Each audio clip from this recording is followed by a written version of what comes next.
Such is the nature of Christianity. Even in slavery, it bestows freedom. If someone claimed to have an immortal body, he would have to prove his claim by being shot with an arrow and suffering no harm.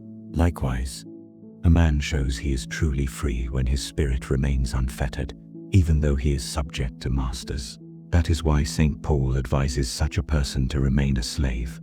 And if it is impossible for a slave to be a good Christian, then the pagans will conclude that our religion is very weak. But if we can convince them that slavery is no impediment to holiness, they will be amazed at our doctrine. We are not harmed by chains or flogging or death itself.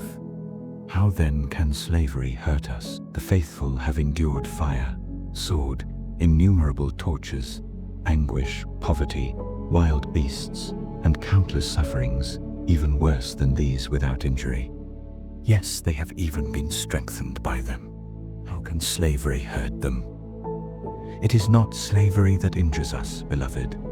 The real slavery is slavery to sin, if you are not held in bondage to sin.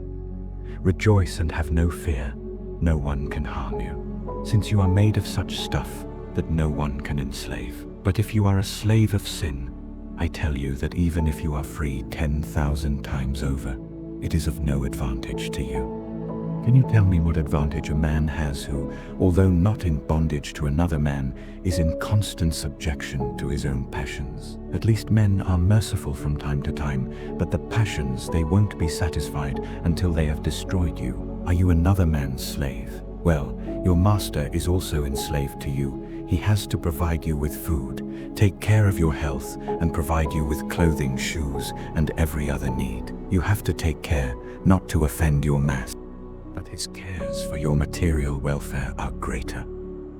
Does he recline at the table while you stand and serve him? So what? The reverse also is true. Often while you are lying in bed sleeping sweetly, your master is not only standing, but keeping a most unpleasant vigil in a marketplace full of strife. Tell me, who suffered more, Joseph or his master's wife, enslaved to her evil desire?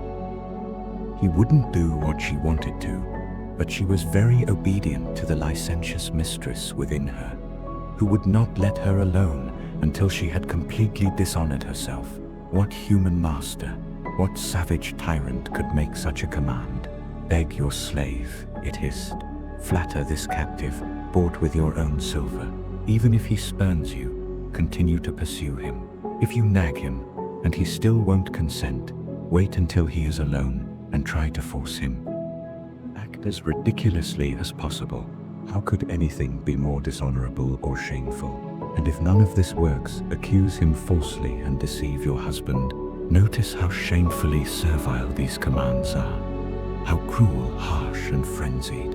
What slave was ever governed by his master, as that royal woman was ruled by her lust? She had even lost the ability to disobey.